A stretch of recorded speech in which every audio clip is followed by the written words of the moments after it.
Greetings YouTube, Fuzzfinger here bringing you another video today, and in today's episode I'm going to be showing you how to get your version of Final Fantasy IX playing in Steam from looking like this, as you can see on the screen right now, to this. So we're going to be upscaling some of the backgrounds and the NPC models. If you enjoy this little tutorial, please let me know in the comment section, and also maybe consider hitting that like button and being subscribed to the FuzzfingerGaming YouTube channel. Let's get on with the show.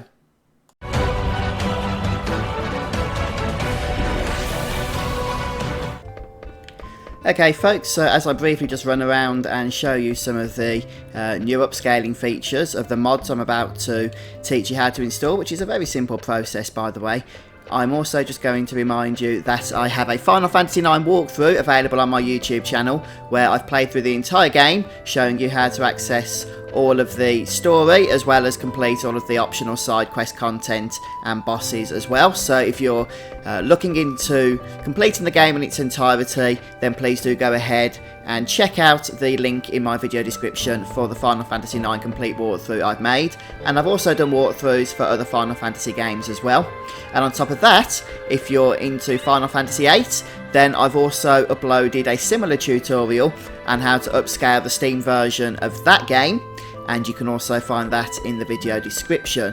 So let's just have a brief look around some of these rooms. You can see that all of the backgrounds here and the NPCs have had their textures upgraded and smoothed out, and Square did a good job, I have to say, in upgrading the models from the original PlayStation version of the playable characters, but I'm not sure why they left out a lot of the NPCs that are in the game. Anyway, hopefully this mod works at correcting that, and the backgrounds as well have had their low resolution textures smoothed out. I will admit the backgrounds do actually somewhat change the style of the graphics from a low res version to a more artistic feel, and I actually do prefer it, but I understand that not everybody will. But if you're not into the backgrounds for whatever reason, you can just upgrade the NPC character models and leave the backgrounds as is. I'll explain that to you, but hopefully this has been a bit of an example. I'm in Dali Village at the moment, but this applies, these textures, new textures apply across the board. But anyway, let's get on with explaining how this works. First things first, you're obviously going to need a copy of Final Fantasy IX on your Steam account, so if you do not have that yet, you'll probably need to pause this video and go and purchase that before continuing.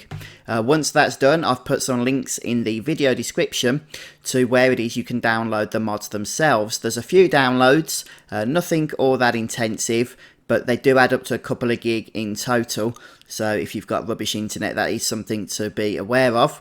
And these are the two links that you need.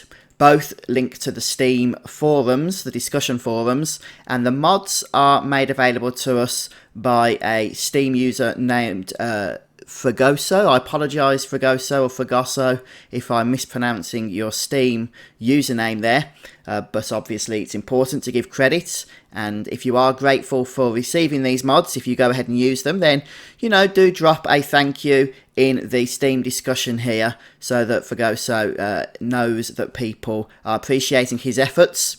And the links that you want, so on the first link, which is the high-res texture, and this changes the textures for the NPCs in the game, and also the battle backgrounds, which I haven't shown you. And I think the world map is not yet available, but that is in progress. So this is the link that you want. Just click that link, it will take you to Google Drive. And ignore these files here. You want to click this little download icon, and that will take you to the download page. Google will warn you that it can't scan the file for viruses because it's 774 megabytes. I do recommend, of course, you scan all your files. Please don't blame me if you get viruses. I'm only trying to help you here. I can't be held responsible if you do something wrong or mess anything up. I guess I should put that proviso in there before we continue. But click download anyway if you want to continue.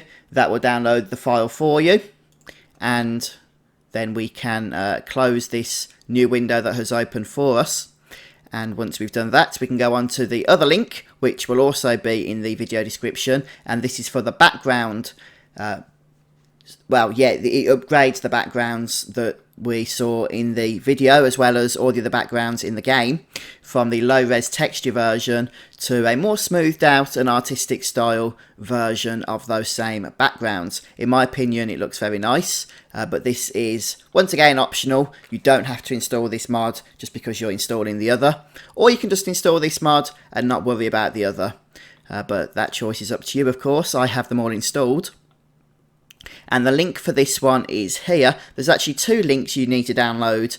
There is the mod itself, which is this first link, and also there's a DLL file which you'll also need to grab. And once again, once you've clicked on the download links, don't worry about the fact that you can't see the files. Just hit the download button and it will take you to the download page where you can hit this download anyway button. And once you've done that, you can close those windows and then download the DLL file as well in exactly the same way. So once we've got the files, we need to actually install them and set them up. So let's get that sorted now.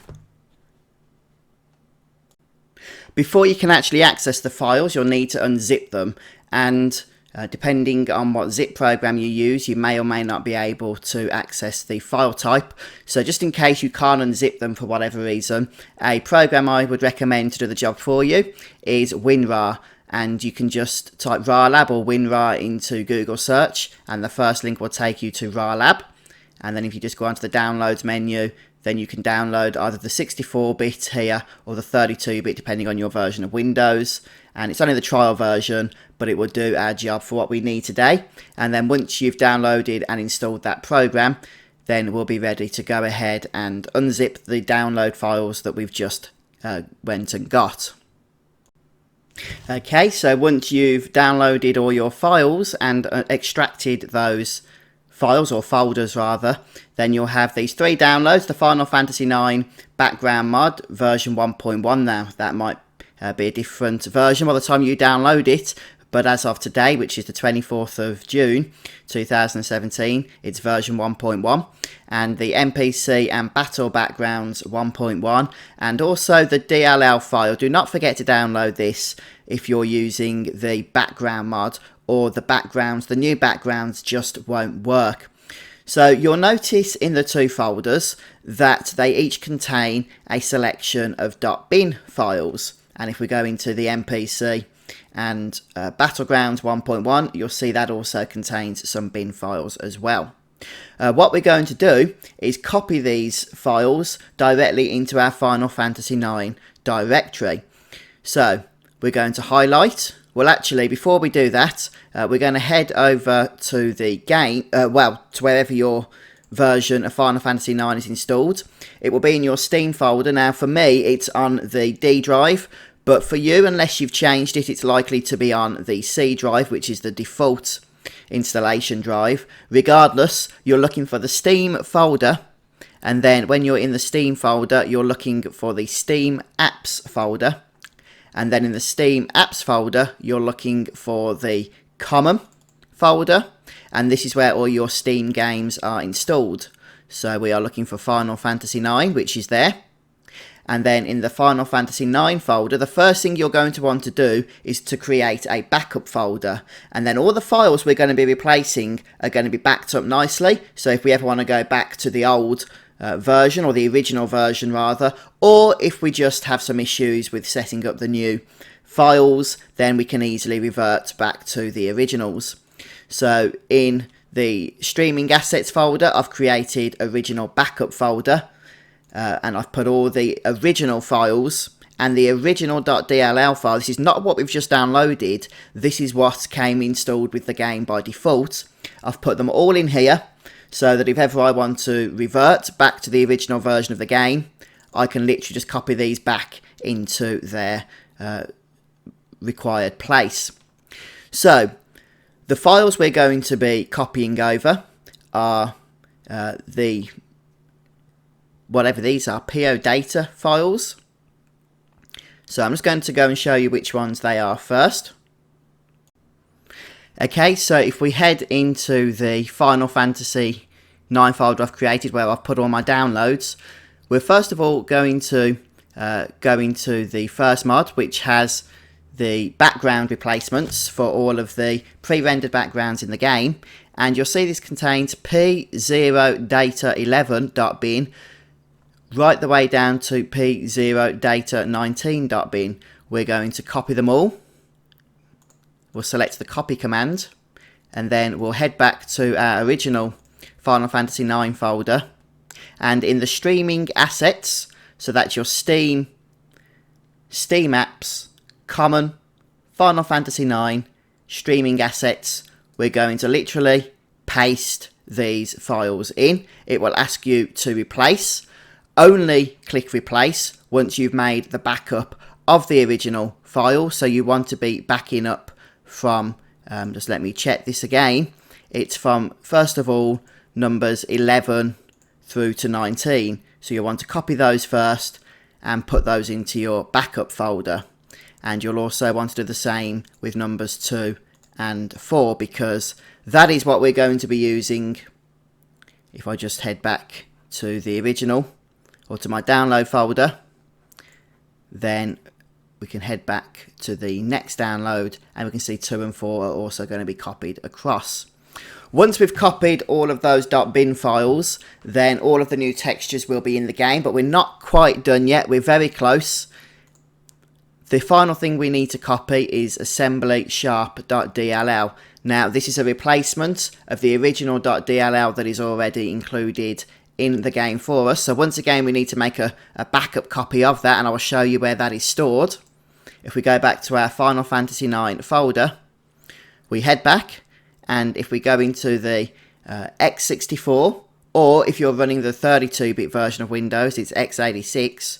But either way, you want to go into FF9_data and then managed, and then you'll see the assembly-c#.dll file. You want to copy that, place that into your backup folder, so that once again, if you revert to the original graphics, you just want to replace the new one you put in here with this original from your backup.